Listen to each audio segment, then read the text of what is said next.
Life Management Science Labs would like to acknowledge that we live and produce this podcast on the traditional lands of the Wurundjeri people. We'd also like to acknowledge the traditional owners of the lands of our listeners and our international colleagues. We'd like to thank and pay our respects to their elders past, present, and emerging.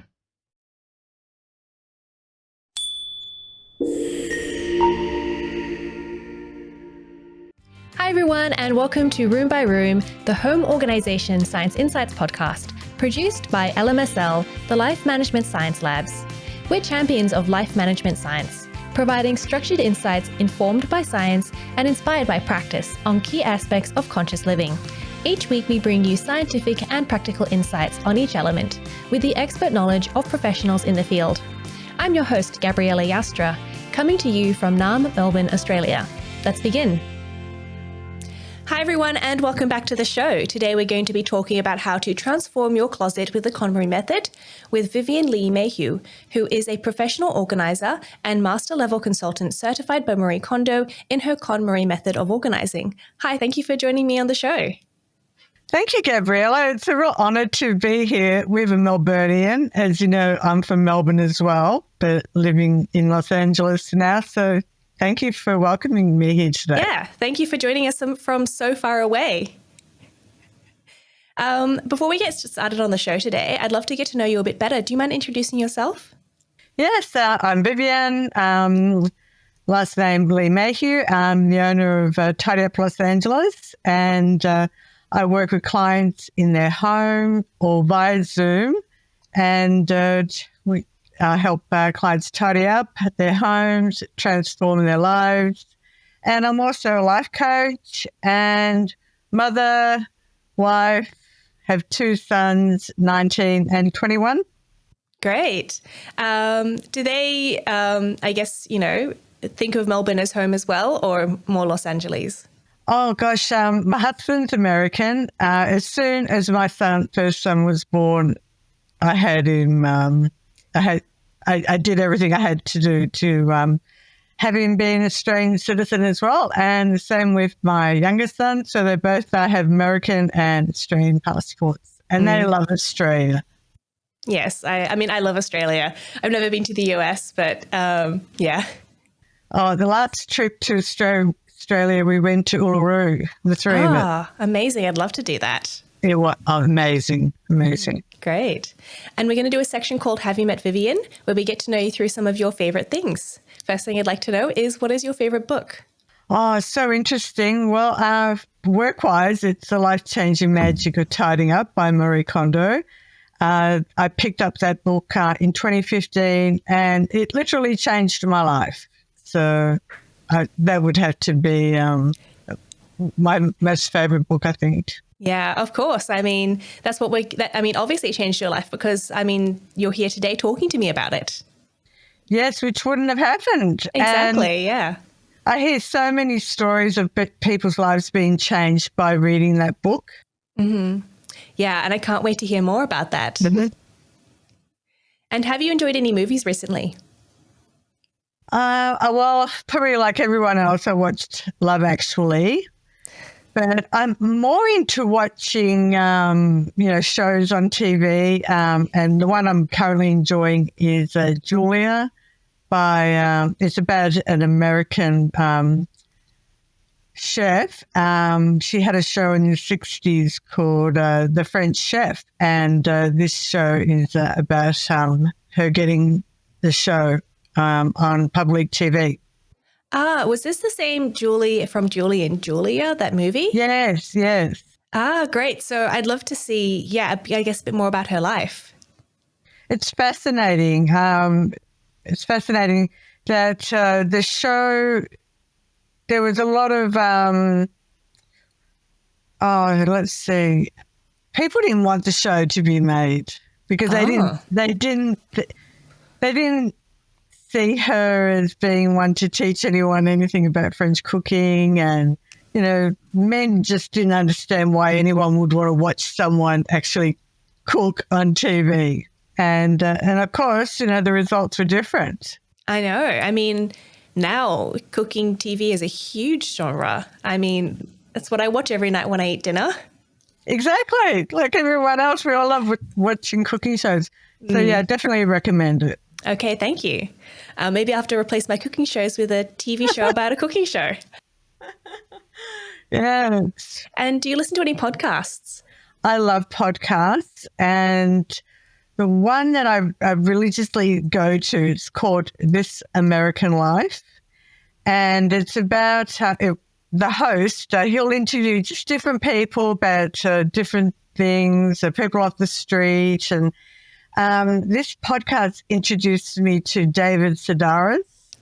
Mm-hmm. And I know David Sedaris visits Melbourne a lot. So you've probably heard of him. He's an American writer. And he, the story I listened to on This American Life, it was so funny. It was about David Sedaris' job working as an elf in the department store. And it was so funny. I was listening to it and I couldn't stop laughing. And I think, isn't that the test when you're just laughing out loud when you're by yourself? So yeah, that's definitely recommend it. Yeah, I love This American Life, and I also found David Sedaris through it. And yeah, I've read a couple of his books, and yeah, they're just so funny. Oh, it's so funny.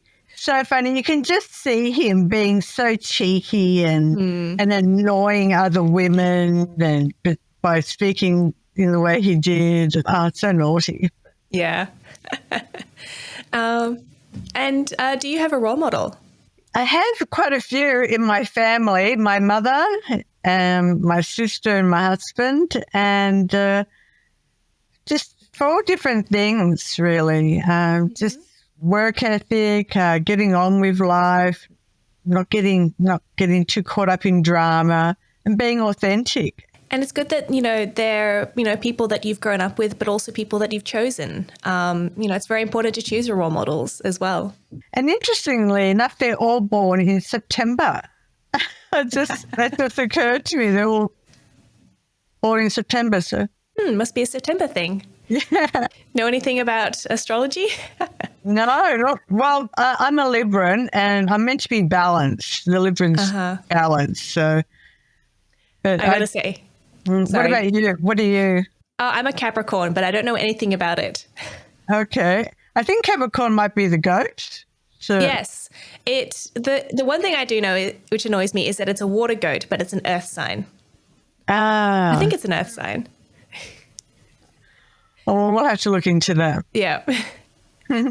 And have you completed any courses that have inspired you? Yes, I listened to a podcast called The Life Coach School. I started listening to it years and years ago, and last year I was inspired to actually do one of their courses, and that was to be certified by the Life Coach School to be a life coach. Mm-hmm. And it was pretty rigorous. I started in November.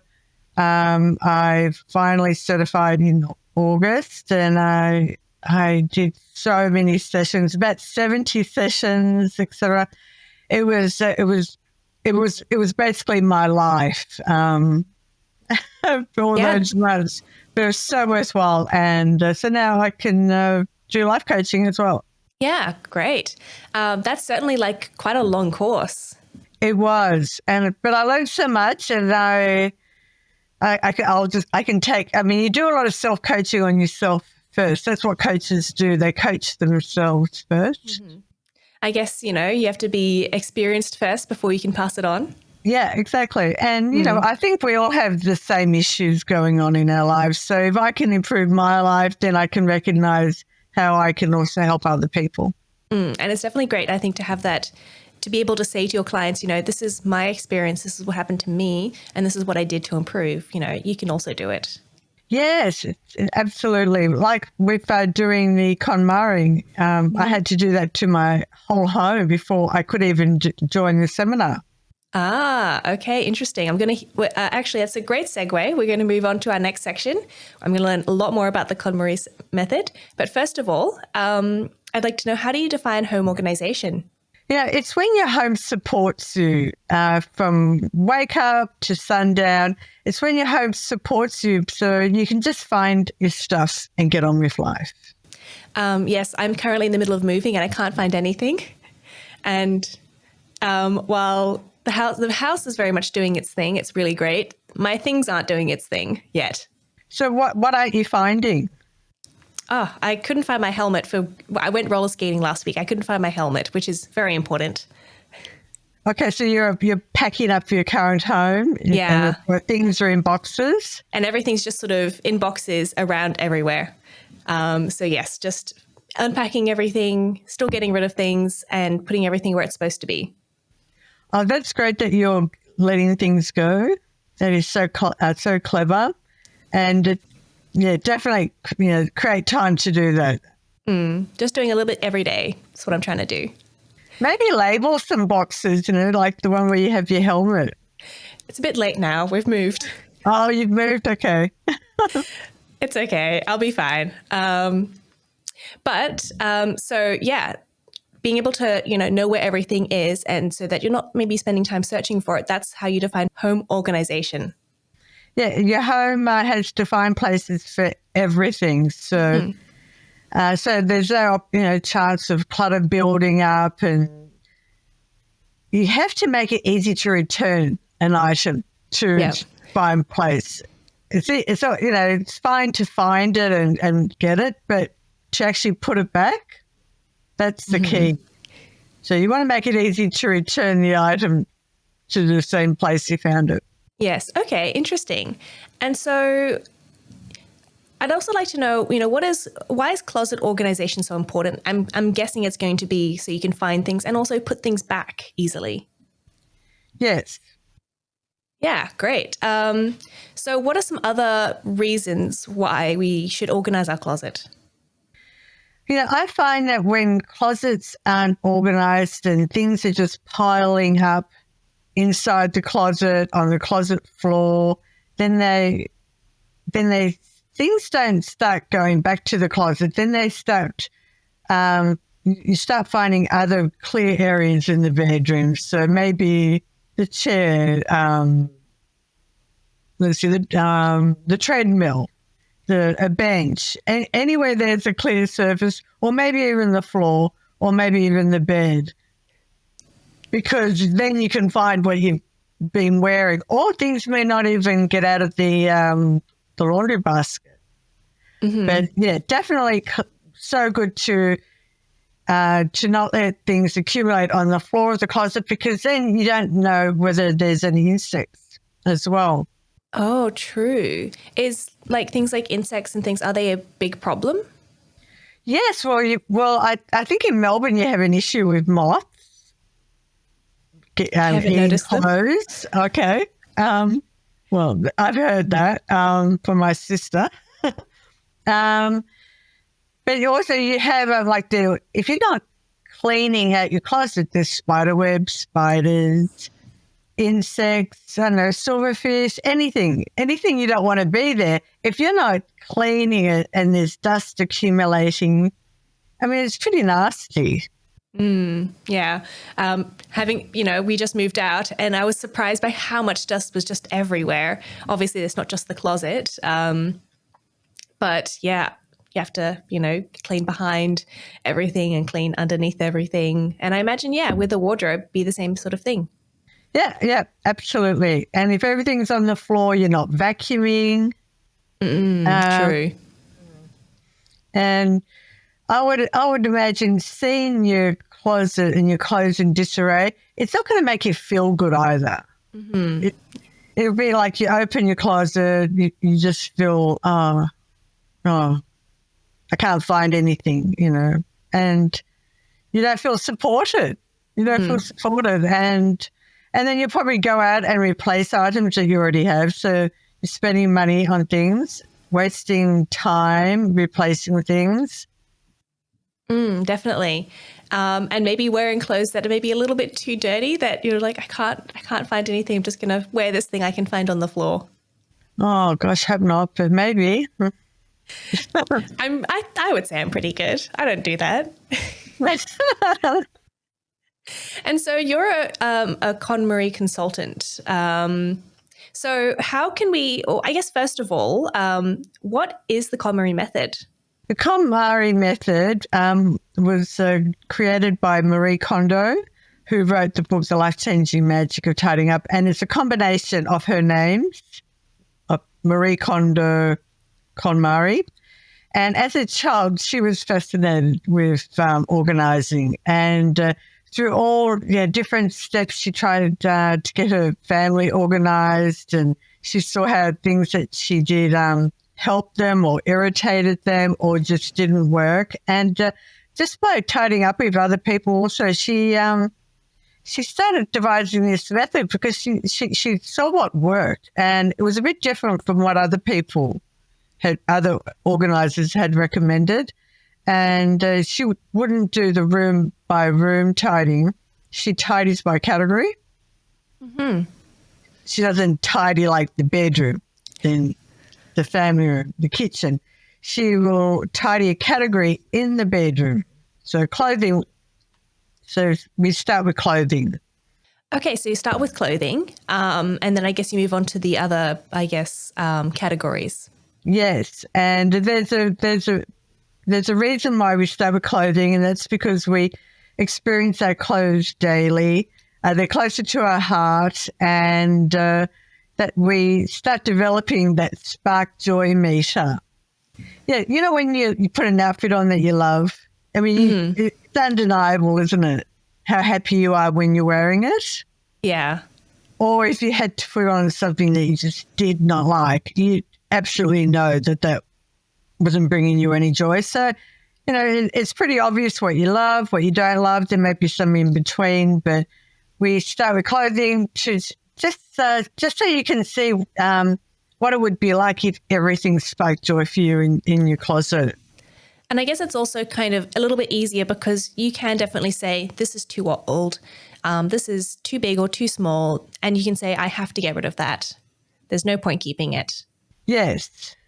Mm-hmm. Sometimes it depends on your own criteria. Mm-hmm. Okay, so what is how do you go about that process in a bit more detail? How do you set that criteria? Okay, we'll start off with picking 3 items. Mm-hmm. And now, first of all, we actually take all the clothing out of the closet and put it on the bed. And there may be clothing in the children's wardrobes, maybe clothing in the garage, maybe clothing in the husband's wardrobe. We bring all your items to one location and we start there. And I'll ask the client to pick out 3 items and that they absolutely love. And sometimes it's really difficult. Even if there's so much clothing, it's still difficult to find 3 items that they love. But that's where we'll get the meter, spark joy meter. And then we just go through each, we'll maybe do the pants or tops, whatever. We'll just pick up each item and just hold it up, see what you feel. And if you want it, you keep it. If you're going to let it go, to complete your relationship with that item, I'll have them say to the item why it's going. Mm-hmm. And it might sound weird, and I had never experienced it before, but it was a whole game changer for me, saying like, thank you to a leather skirt. Thank you for teaching me you're not my style anymore. Mm-hmm. And when I came over from Australia, I had so much clothing that I would move from one space of the closet to the other when I thought I was tidying up, just prior to KonMari. But saying words of gratitude and letting items go in completing the relationship, I didn't miss them after I donated them. So that was pretty wonderful. Interesting. Yeah. Mm. Yeah, so I guess in some ways because sometimes so I've been giving away things recently and I'm a little bit worried that I've donated something that I need, which is I think why I've accumulated so much stuff. And so I think that by having that personal moment with the item you're giving away and really thinking about the reason why you're not keeping it is really good because it sort of, completes that. It means that you're not thinking, did I mean to give that skirt away? Should I have given that skirt away? It means you know exactly why. Exactly. And if you can't let go of that item, then I'll recognise it's a sentimental item. And I say, look, wait till we complete the whole home, then we'll do sentimental, which is another category, the last category. Okay. So how many, like when you're sorting, would you have maybe a pile to keep, a sentimental pile, then maybe a pile to donate and then to throw out? Generally, that's what we have. My clients are pretty good about donating. I can make an effort, and I don't drop off their donations. They actually do it themselves. And with our clothes, we don't really want, stuff to go, in the rubbish bin. So, maybe, they'll be repurposed as rags or... Okay. Everything's always designed to try and not fill up, the landfill. It's Great. That's always a good note to add, because it is very easy just to throw things in the rubbish, but then, what life does it have in landfill?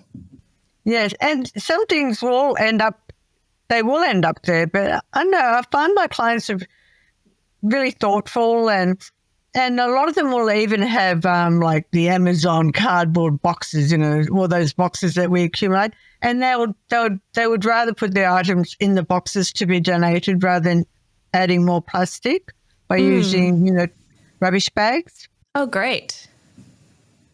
So once you've, maybe whittled down your closet to things that you want to keep, and, you've either boxed things up for donation or, taken them to be donated, what is the next step in, making our closet more organized?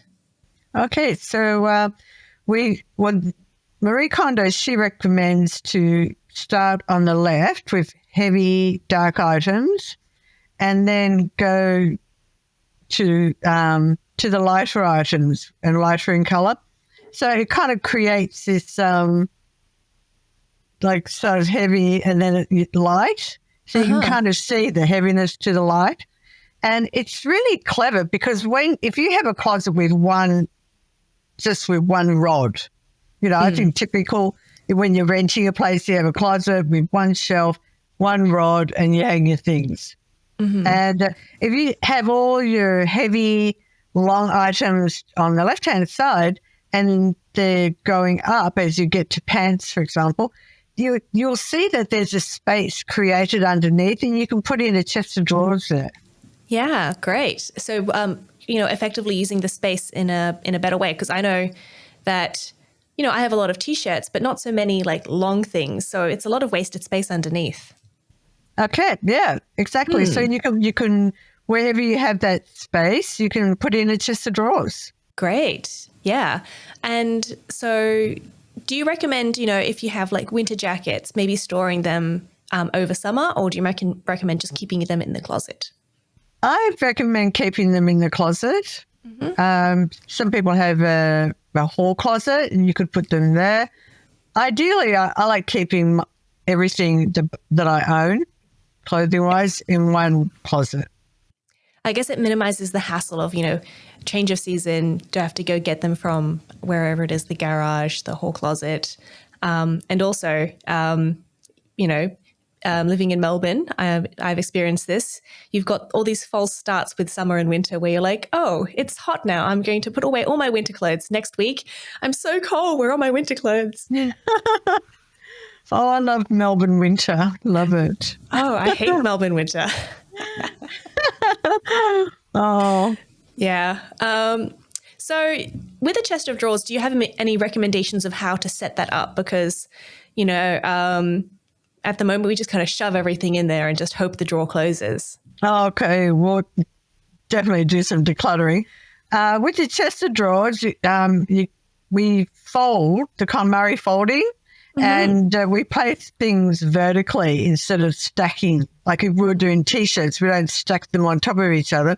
We fold them in such a way that they stand upright. So when you open the drawer, you can see everything that you own. And that just isn't it with clothing. It's even with linens and towels, etc. It's all about vertical space. Okay. But how do you, I imagine it's good if you've got a full drawer, but if you've got half a drawer, don't things start to fall down a little bit? How easy is it to put clothes back in again? Okay. Use a shoebox. Mm-hmm. When I first read the book, and Marie Kondo she didn't say go out and buy this to be organized. She said that you can be organized just even with a shoebox. And I started using shoeboxes, and you can put a shoebox in between clothing to hold other items up. You know, some things are flimsy, floppy, but then you'd put another little box in there to just give it some space. But if you have a packed drawer, everything's going to be supported by the other garments. So. Okay. And what about for like shelving? Do you have any recommendations there? You see, does Melbourne have the Container Store? I think there was one in a different country I lived in. Oh, okay. Well, I have a closet that I got from the Container Store, and it's a Swedish product called Alpha. Mm-hmm. And that, after many, many years, I finally got my dream closet, and it has adjustable shelves. And if you can have a closet with adjustable shelves, that really helps. And areas for drawers and for your shoes. And that actually brings up a great point. What do you do with shoes? At the moment, I've got a shoe rack that I've got everything stacked up on. Is that the best way to go about it? Where do you have the shoe rack? Do you have it in the closet or in the bottom of the closet? Okay. How is it working for you? Seems okay. I mean, I think the shoes that I wear most often I've actually put under the bed, so I don't have to go into the closet all the time. So I use it more for boots, high heels, shoes that I wear less frequently. Okay. Well, and it seems to be working well. Great. Yeah, perfect. Okay. I like the idea of having your shoes in your closet. My partner doesn't like that method for himself. He doesn't like having to get down and get the shoes. He just wants to have them freely available. So we've got a different method for him. What is his method? His method is to throw the shoes in the corner of the room. I bet you love that. This was a compromise. Initially, he wanted all his shoes thrown in the corner of the room. Now it's only the shoes he used regularly, and it has to be in the corner of the room so I don't trip over them. Oh, gosh.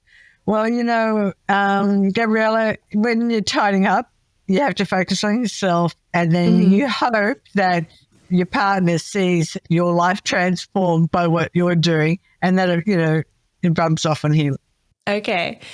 Is there any other way to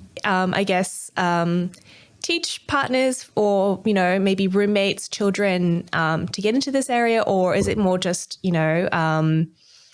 show by doing it yourself? Yeah, I think so. And if he likes tossing his shoes in the corner, maybe you put a little basket there for his shoes. That's a good idea. I think he'd like that. Maybe not great for his lovely work leather shoes, though. Okay. And with the shoes also, I think when you create a space for them in your closet, you're more inclined to keep them clean. That's true. Yeah, because if you're seeing them every day, you don't want to be seeing dirty shoes. So, create time for yourself to, give them a little bit of a clean and a thank you. Particularly, sometimes they get a bit muddy and I, leave them outside. And if I wanted to put them back inside, I'd have to clean them because I wouldn't want to get the mud everywhere. Yeah, absolutely. Yeah. What about things like, storage hooks or, those shoe hangers in the closets? Do you recommend those types of things? I don't really like them. I've used them and I was so happy to stop using them. And I don't like things hanging really so much. I don't. And with hooks, you have to be very intentional with what you're going to put on the hooks. Okay.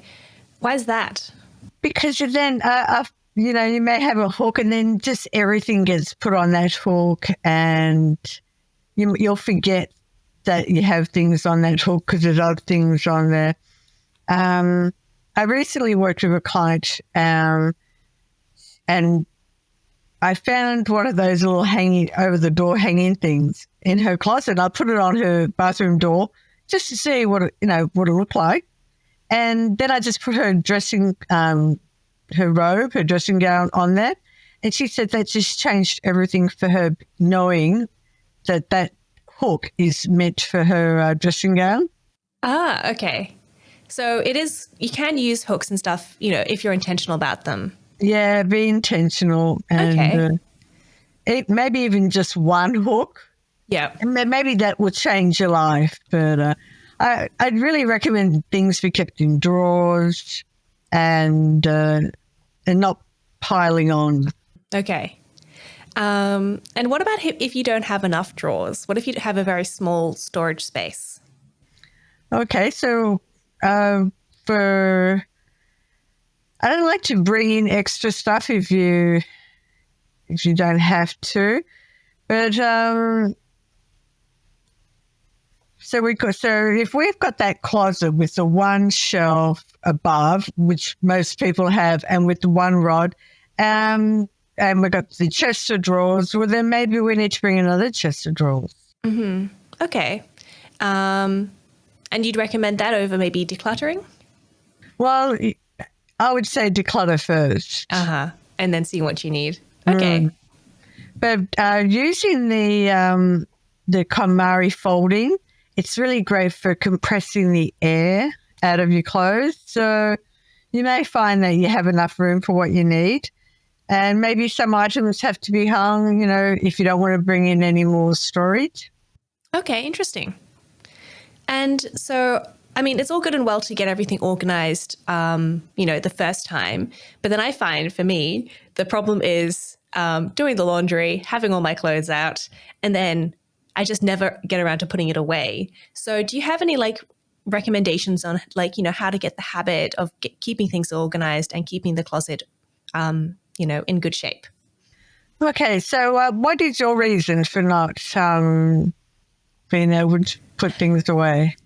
I just don't like doing it. And so it sort of sits in a bag in the living room until I finally have, there's too much stuff and I don't have enough clothes to wear. And then eventually I'll fold everything and put it away. And I don't mind the folding process, but I just have to get around to it. Okay. So maybe you need to experiment with ways to get you to do it. Because obviously you want to do it. So when you say the clothes are in the bag, have you gone to an outside laundromat and then you've come home with the bag of laundered clothes, or? No, we have a laundry at home. We have a washing machine at home. It's just I find the easiest way to keep everything contained is an IKEA bag. Okay. Well, the key is you've got to get it out of the bag, got to get it out of the basket. If you want to put the clothes back in the closet and in your chest of drawers, you just have to get it out of that basket. And for me personally, what helps me, I have a podcast going on. Mm-hmm. I'm pretty much doing all the laundry for everyone, and it just keeps on going. I just trust it, but I had the items in the basket. I get the basket, put all the clothes on the dinner table, and then while if the things have come out of the dryer, they're warm. So I'll group them by category. Like I'll get all the t-shirts and put all the socks, get all the jeans, t-shirts, tops, underwear, socks, and I just put them in categories on the dinner table, and that does something to my brain. It's like doesn't look like too much then, because otherwise it would be all jumbled and big mess. But I've kind of made it tidier for myself. And then I just do one category at a time. Okay. And I do the folding as well. I do the folding on the dinner table. Mm-hmm. Okay. And you find you have enough time? I find that I'm always doing something else, or I'm about to do something else when I'm doing the laundry.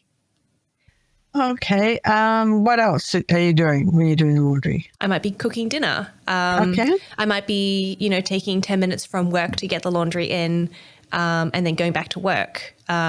Maybe it's maybe I'm putting some more laundry out because, it's a rare sunny day and I need to take advantage of it. Okay.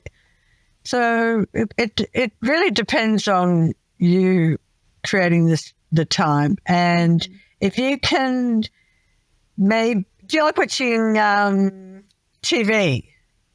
Yeah, sometimes. And do you like listening to podcasts? Yes, I do. Maybe you can combine two things, the laundry with something else that you like. Okay, yeah. Like if you're watching the TV, you can just fold while you're watching the TV. I tried that, and sometimes it's good, and sometimes I get too engrossed in what's on TV. Okay. You will pick something else to watch. Do your best. Do your best. But yeah, if it's important to you, you'll take those clothes and hang them up. But it's got to be easy for you to hang your clothes. Is it easy for you to put your clothes away? I wouldn't say it's hard. I mean, I think like with hangers, it just annoys me that I've got to like stand there and take them out, put them in again, and then hang it up. I think folding is fine because you just kind of shove it in the right spot. Yeah, I think it's just tedious, because I like to have my underwear folded. I like to have my socks folded. It just takes a while to like get everything together. Perhaps break up the laundry then. Okay. So you don't have so much. Maybe do it more regularly so I'm not doing everything in one go. Yes. You can only try it out. Yeah. Okay. I'll give it a go. Yeah. And I'd also like to know, are there any trends or changes in the organization world? Well, I was thinking about this, and there are like rainbow organizing, where you organize by the rainbow. There's an idea that if you haven't used, imagine you're decluttering and you put things away in a box and you don't open the box for 6 months. And if you haven't had to open it up, then just donate it. There's minimalism. Do you recommend any of these trends? I recommend just keeping. I think there's a lot of complications there, and I think just go through decluttering and just keep what you love. Okay. And so COVID has changed a lot of things recently. And, has that sort of changed how people view the KonMari method or people react to it? Well, I haven't heard anything negative. I don't know why there would be. I mean, this method, actually for me, going into COVID, I didn't have to do any stockpiling. I wasn't affected really at all with buying items, except for when it came to making hot cross buns. I couldn't find any yeast in the supermarkets. But no, I had everything I needed. And like even with the toilet paper, for some reason I had ordered from Who Gives a Crap. I subscribed to them a few months before the pandemic, so that was delivered. So okay, and I don't really use paper towels; I use cloth. So that were you affected at all in your home with COVID? With anything? My partner, I think, had a bit of a worry that things are going to sell out. So he went and did a bit of a shop, not a huge shop, right before everyone started panic buying. So we weren't too affected. I was just wondering that, people, living from home, working from home a lot more during that COVID period. I think people embraced a lot more maximalism and having more things, hobbies, but also decorating their space more. And I was wondering, maybe this is a misconception I have of the KonMari method, but it seems very sparse and organized, but maybe behind closet doors, and maybe people want to have their clothes out and about and to see everything that they love. If that makes you happy, do it. KonMari method is absolutely not minimalism. Okay. And if you're seeing rooms be sparse, maybe that's what the person likes. A lot of people say to me they love going to stay in a hotel because it isn't full of all their stuff. And they feel great when they're vacation on holidays and they're clearer because they don't have all the stuff around. So definitely isn't minimal. I mean, I've got a home and everything's organised and tidy, but I'm not a minimalist. Mm-hmm. And yes, during COVID, people were at home working, and I think people were at home, and so they were thinking about their homes more. And actually, that was my busiest year. Ah, interesting. People were decluttering that year. Okay. And also people were building on as well, doing a lot of remodeling.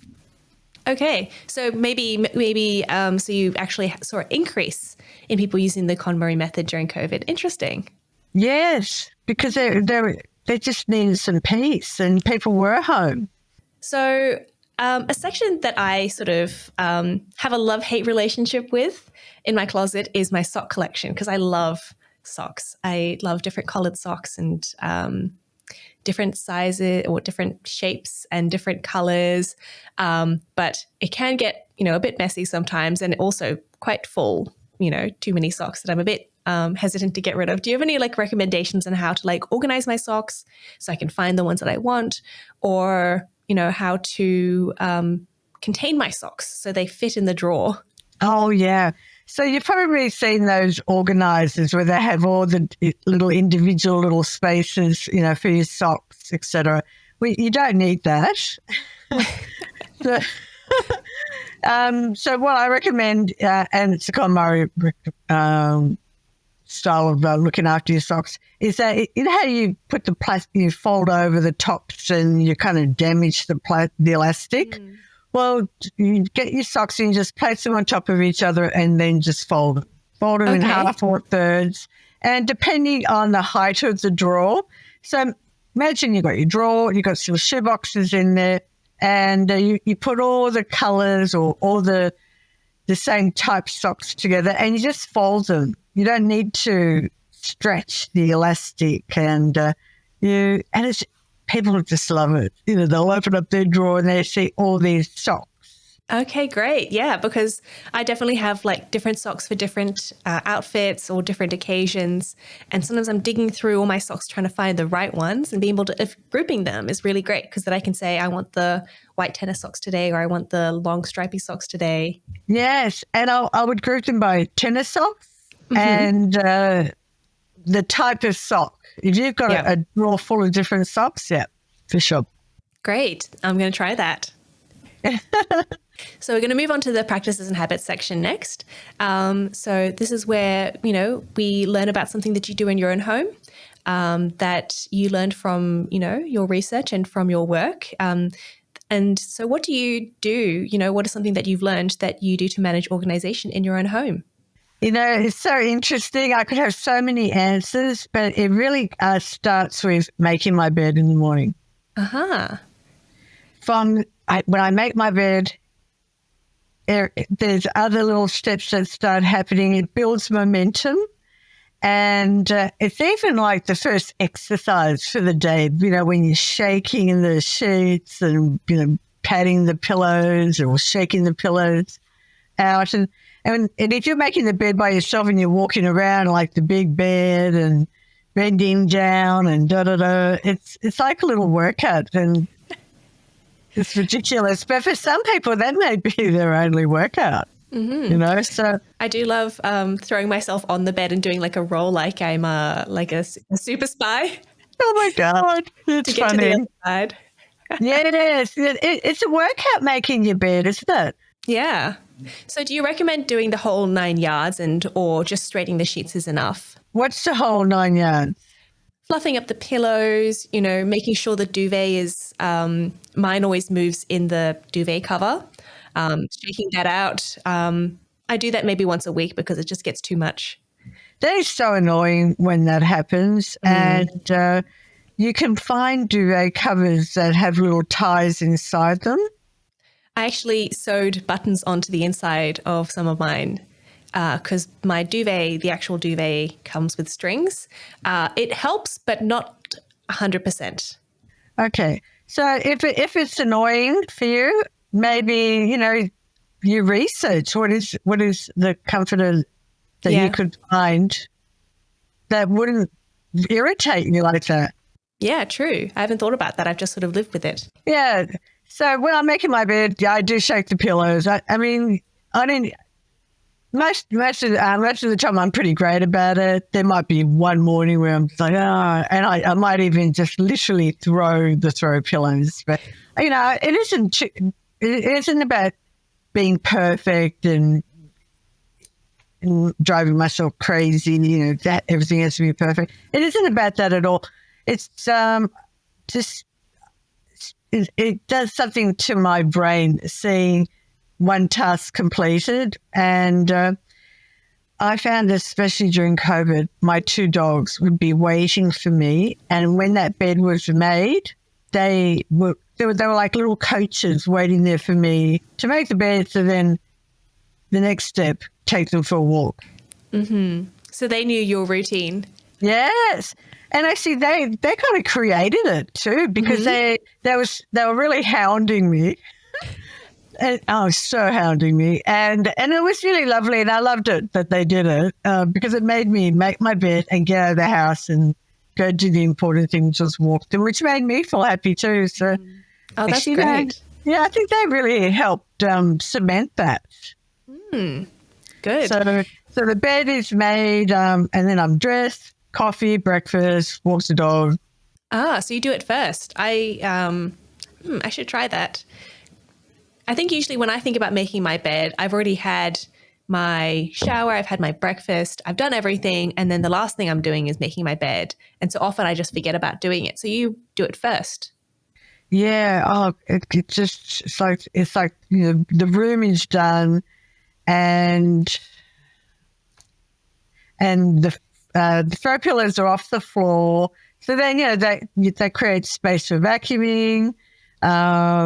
And then I'll have showered, so then laundry can be put on if I'm going to do the towels and clothes that day. So it starts all, it's the momentum of other tasks getting completed to then when I'm at the point then when I go to work or work from my office at home. Okay, great. Thank you. So we're going to move on to the audience questions next. And we have one question from our Instagram audience. And, if you, our listeners, are interested in, submitting any audience questions, make sure you check out our Instagram page. You'll find the link in our show notes, roughly every Monday or Tuesday, and see if I'm interviewing anyone and if you want to submit your questions. And so today's question is, I'm moving house and would love to know the best tips on wardrobe organization. Is this from me? No, it's from an audience member. So please take it away. Okay, so you're moving and you want to create a wardrobe. You want to get your wardrobe organized. Definitely. Okay, so you got to examine the reasons that you're moving. So maybe you're downsizing, maybe you're retiring. What activities are you going to be taking into the new home? If you've retired and you worked in an office, maybe you don't need all those suits. Maybe if you're older, you're not doing some other activities. Some other clothing doesn't need to follow you into your new home. And decluttering there and knowing who your current self will be in your new home, I think that will really position you for success in getting your closet organized. That's a great tip because, I've always found we've moved a lot as kids, and every time I moved to a new place, whether it was a different country or just a different house, I got to, maybe be a different person or be a little bit different and get rid of some old stuff, get some new stuff. Yeah, and feel confident about letting go of the things that you won't be using anymore. I mean, there's so many, ways to get clothing into your home, go to a thrift store or op shops or order on Amazon or, for goodness sakes, go to a department store. So, if you need something, you probably can find it. Great. Thank you for your tips. And Now we'll move on to the open mic section. So this is a chance for you to talk about something that you're passionate about. It doesn't have to be related to our topic, but it can be. Did you have something in mind? Yeah, this is the holidays, and there's a lot of gift giving at this time. And oh gosh, when I'm decluttering with a client, and she'll pick up a piece of clothing or a purse or a handbag, and she doesn't like it, and I'll ask her how it came to be in her home, and it's generally a gift. Okay, so a lot of the things we don't like, we are gifts, but maybe we have guilt associated with maybe throwing it out. Yeah, so much guilt. Oh, I don't want to make them mad or sad. And if you think about yourself giving someone a gift, do you expect that person, the recipient, to hold on to that gift that you gave them? Do you think they're going to look after it for the rest of their lives? Is that the job that you're giving them? I've never really thought about that, to be honest. No, and so if you don't want the recipient to have to hold on to that item feeling stressed, they don't want you to hold on to that item feeling stressed either. Mm-hmm. And so letting items carry a lot of guilt go, it's very empowering. And do you have any recommendations for people who are looking to give gifts? Maybe stick to maybe a list that they've given you, or give experiences rather than items? Definitely, I love the idea of giving experiences. And I personally think the gift of your own time is worth more than anything. A gift that I love from my sons is that at Christmas, on Christmas Day, we go for a walk together. And just their company is a gift for me, more so than anything they could buy me. Mm-hmm. And I think other people would enjoy that same feeling. Take a friend out for coffee. Yeah. Go for a walk. For my birthday last year, my girlfriend and I went for a hike, and it was so great, and we had the best conversation. And it's also a gift for you as well, not just for the person.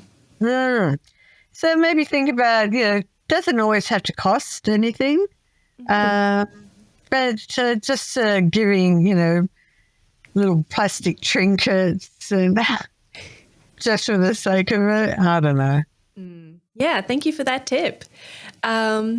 And if our listeners want to find out more about you and about your work, where can they find you?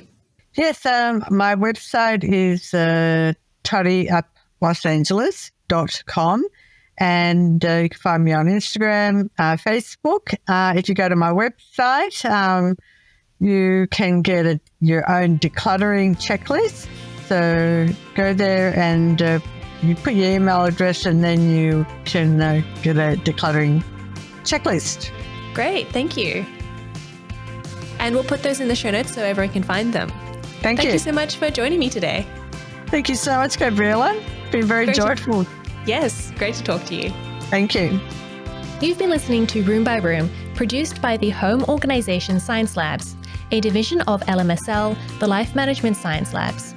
More episodes like this from across 10 life management perspectives can be found by searching LMSL on Apple Podcasts, Google Podcasts, YouTube, Spotify, and other podcasting apps available on your smart devices.